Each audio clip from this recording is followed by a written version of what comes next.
దివ్యవాణి TV ప్రేక్షకులందరికీ శుభోదయం. యేసుక్రీస్తు పరిశుద్ధ నామంలో ప్రియులారా, మీ అందరికీ స్వాగతం, సుస్వాగతం.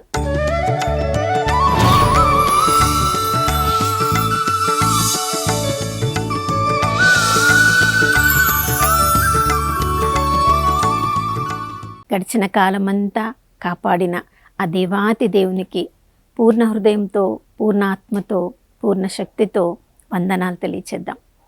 దేవుని ప్రేమ తరిగిపోలేదు, ఆయన కరుణ సమసిపోలేదు.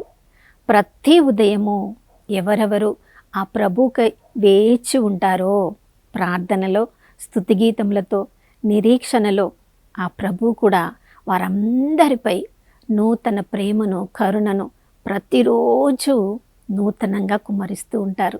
ఎందుకంటే పిలచిన దేవుడు నమ్మదగినవాడు. ప్రియులారా, ఈ ఉదయకాలంలో మనందరినీ సజీవుల లెక్కలో ఉంచిన ఆ దేవుడు మన ద్వారా విజయవంతమైన జీవితాలను ఈ లోకంలో ఎంతోమందికి మన ద్వారా చూపించి, మన ద్వారా ఎంతోమందిని నిత్యమైన సత్యమైన ప్రేమలోనికి నడిపించాలని ఆశపడుతున్న ఆ దేవాతి దేవుడు, మన ప్రియ పరలోకపు తండ్రి.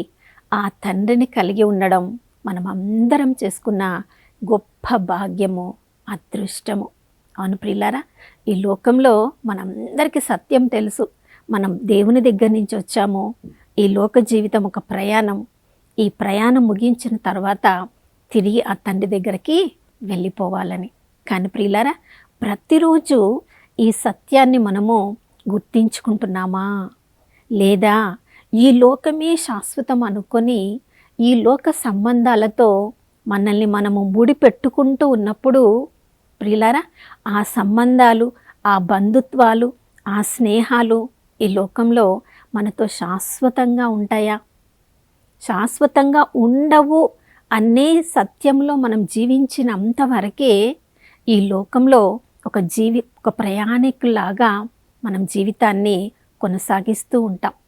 కానీ జీవితము ప్రయాణమని మనము ఎప్పుడైనా మర్చిపోతే, ఏ సంబంధమో, ఏ బంధమో, ఏ స్నేహమో అది శాశ్వతమని మనం తలంచుకుంటూ ఉన్నప్పుడు, ఒక్కవేళ దాన్ని వదిలిపెట్టాల్సి వస్తే మన హృదయము ఎంతగా గాయపడుతుందో కదా. మనం ఎంతోమందిని జీవితాంతం వరకు వీళ్ళతో మేము కలిసి ఉంటాము అని అనుకొని ఉండవచ్చు.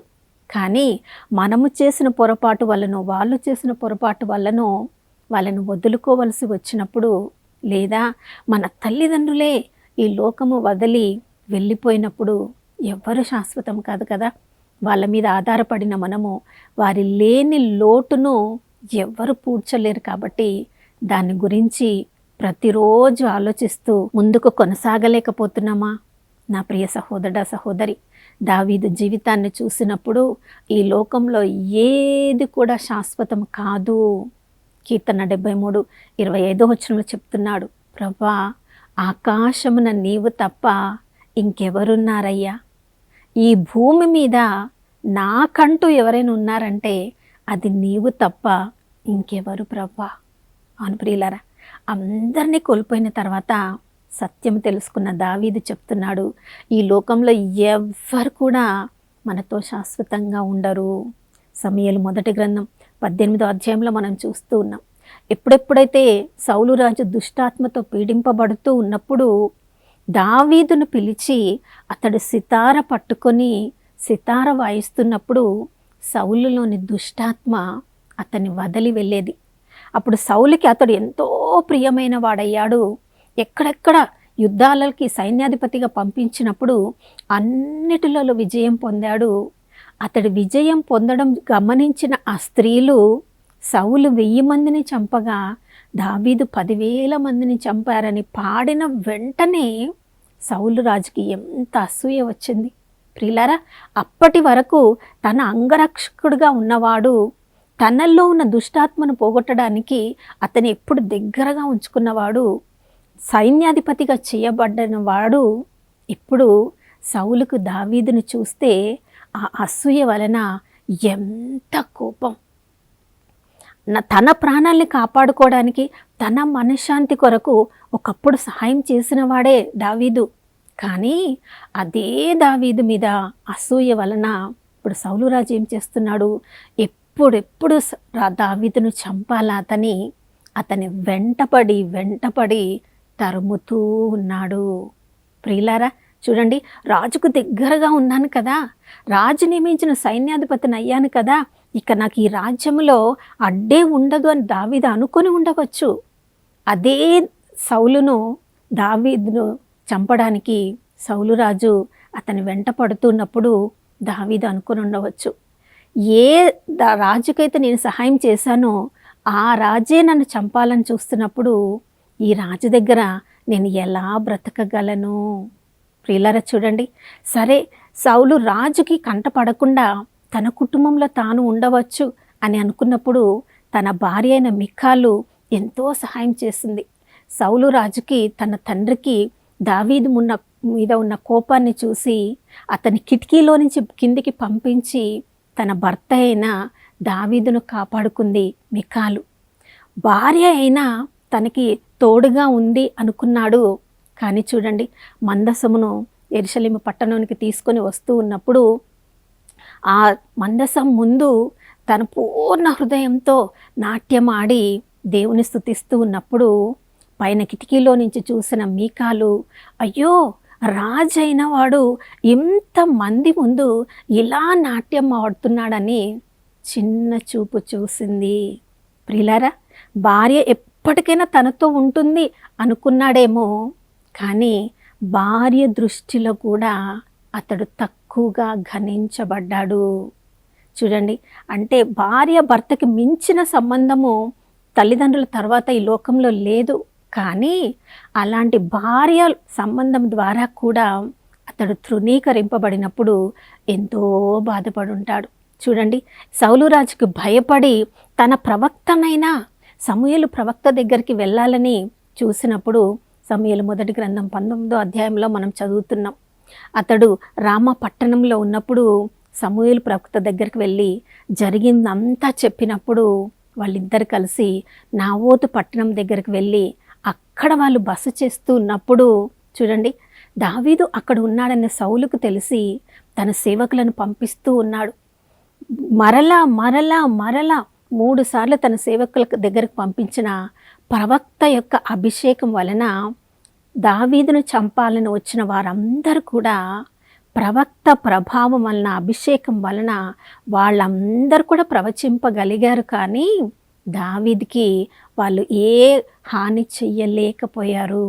కానీ దావీదు మానవుడు కదా, భయం కదా, ఇక్కడ నేను ఉండడము నాకు మంచిది కాదనుకొని మరలా పారిపోవడానికి చూశాడు. ప్రియులారా, ఇక ఆ రాజ్యంని వదిలిపెట్టాలని అనుకున్నప్పుడు సమూయేలు మొదటి గ్రంథం 19-20 అధ్యాయాలు మనం చదువుతున్నాం. తన ప్రియమైన స్నేహితుడు యోనాతాను సౌలు రాజు యొక్క కుమారుడికి జరుగుతున్నదంతా చెప్పినప్పుడు యోనాతాను నమ్మలేకపోయాడు. నా తండ్రి ఎందుకు నిన్ను చంపాలని చూస్తాడు, అయినా నేను నా తండ్రిని పరీక్షిస్తాను, నా తండ్రిని ముందు నీ గురించి మాట్లాడతాను అన్నప్పుడు సరే అని చెప్పిన దావీదు ఒకరోజు పండగ పూట దావీదు కనిపించకపోయేసరికి ఎక్కడ దావీదు అని చెప్పినప్పుడు యోనాతాను అతని తరపున తన తండ్రి దగ్గర మాట్లాడినప్పుడు దావీదుకి తన తండ్రి అయిన సౌలుకి ఎంత కోపం ఉందో యోనాతాను గుర్తించగలిగాడు. అందుకనే దావీదు ఎంత భయపడుతున్నాడా అని చెప్పి ఆ సంగతిని దావీదుకు తర్వాత తెలియచేసినప్పుడు ప్రియులారా, వాళ్ళిద్దరూ ఒకరినొకరు కౌగిలించుకొని ఎంతో విలపిస్తారు. మనము మన తర్వాత తరముల వారికి కూడా మన ఇద్దరి మధ్య ఉన్న స్నేహము వారికి తెలిసి ఉండాలి. అది మన ఇద్దరి మధ్య ఉన్న ప్రతిజ్ఞ అని చెప్పుకొని ఒకరి నుంచి వాళ్ళు ఒకరు వేరుపడిపోతున్నప్పుడు చూడండి, ప్రాణ స్నేహితుని వదిలి వెళ్ళవలసి వచ్చినప్పుడు దావీదు ఎంత బాధపడ్డాడో. అంతేకాదు ప్రియులారా, ఇక స్థలాన్ని వదిలివేసి ఆకీషు రాజు దగ్గరికి వెళ్ళి అక్కడైనా తన ప్రాణాన్ని కాపాడుకుంటాను అని సమూయేలు మొదటి గ్రంథం 21వ అధ్యాయంలో అక్కడికి వెళ్ళినప్పుడు ఏదోమీయుడు అది గమనించి ఇక్కడ దావీదు ఉన్నాడు అని ఆ శత్రురాజైన ఆకీష్కు చెప్పినప్పుడు ప్రియులారా, ఆకీషు అతన్ని తీసుకొని రండి అన్నప్పుడు ఆకీషు రాజు ఎక్కడ తనని చంపేస్తాడేమోనని చెప్పి ఆ రాజు ముందు ఒక పిచ్చివాడులాగా చొల్లు కార్చుకుంటూ గోడ మీద గీతలు రాసుకుంటూ, చూడండి, తనను తానే కోల్పోయి ఒక పిచ్చివాడిలాగా నటించవలసిన పరిస్థితి వచ్చింది. తన ఉనికిని తానే మర్చిపోయేలా కావలసిన పరిస్థితి వచ్చింది. ఈ లోకంలో మన వల్ల ఉపయోగం పొందిన వాళ్ళు మనతో ఉండరు. భర్త భార్యల సంబంధము చివరి వరకు ఉంటుందని లేదు. మనల్ని గురువుగా నడిపించిన వాళ్ళతో మనం ఎప్పటి వరకు ఉండగలమో లేదో తెలియదు. స్నేహితులను వదిలిపెట్టవలసిన పరిస్థితి. శత్రు రాజ్యంలోనికి వెళ్ళినప్పుడు అక్కడ ఒక పిచ్చివాడిలాగా ప్రవర్తించవలసిన పరిస్థితి.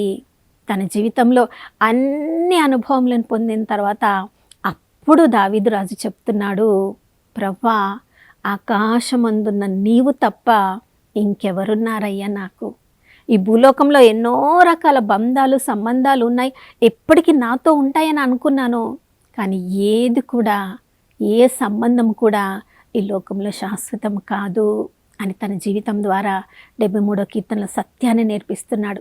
నా ప్రియ సహోదర సహోదరి, ఏ బంధం, ఏ స్నేహం మనం శాశ్వతం ఈ లోకంలో అనుకొని దేవుని కంటే ఎక్కువ స్థానాన్ని వాళ్ళకి ఇస్తున్నామో వాళ్ళు ఒకరోజు తప్పకుండా మనల్ని వదిలిపెట్టవలసి వస్తుంది. అప్పుడు దేవుణ్ణి కోల్పోయి, ఆ మనుషుల్ని కోల్పోయి మన జీవితం ఏం కాబోతుందో. కాబట్టి ఈ ఉదయకాలంలో దేవుని కంటే ఎవరికి మనం ఎక్కువ స్థానం ఇచ్చామో మనల్ని మనం పరిశీలించుకొని వారికంటే దేవుడికి మొదటి స్థానం ఇవ్వడానికి మనకి కృపను ఇవ్వమని ప్రార్థించుకుందాం.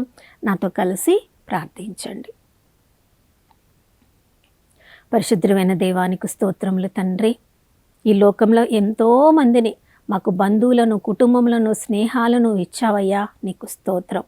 కానీ వారందరినీ ఇచ్చిన వాడవు నీవు ప్రభువా.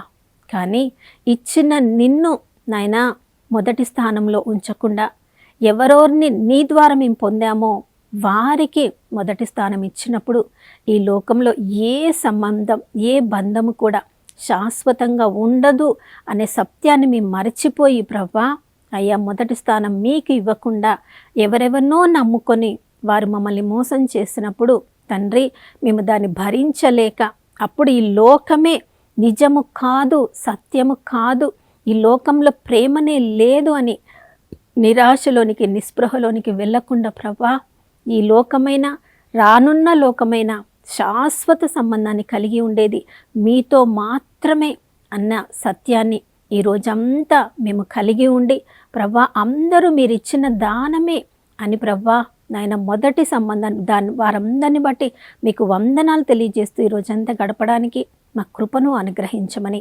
యేసయ్య పరిశుద్ధ నామంలో అడిగి వేడుకొనుచున్నాము తండ్రి, ఆమేన్.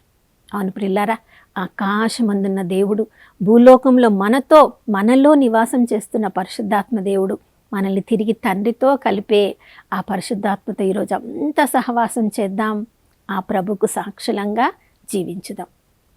మరొక నూతన శుభోదయంలో మనం అందరం కలుసుకునే వరకు దివ్యవాణి టీవీని వీక్షిస్తూ ఉందాం. ఇమ్మానుయేలు, ప్రభు మనతో ఉన్నారు.